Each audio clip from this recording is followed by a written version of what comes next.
In this video, I want to talk about this Bissell Little Green Machine.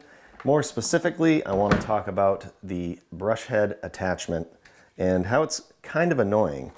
So it goes on here. If you have one of these machines, you'll know all this stuff gets built up in here and it is really, really hard to clean. This is so thin in there, especially around here, that stuff gets stuck in there. And unfortunately, this particular one, you cannot take this apart. I know some of them you can, but this one you cannot.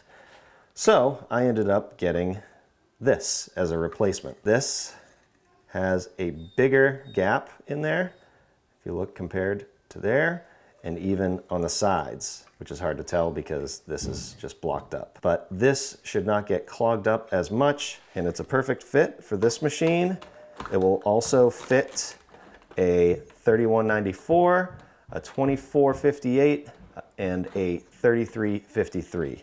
This is a 1400B. Hopefully, this, like I said, won't get clogged up as much. And when these brushes get worn out, it's nice. It comes with 2 replacements. And if you have enough grip strength, you can rip that right off, or you could use some pliers. And it has these tabs. There's 4 tabs. And a new one, pop right into place. Like that, and you're good to go. So if you're tired of dealing with this, hopefully this will work out a lot better for you.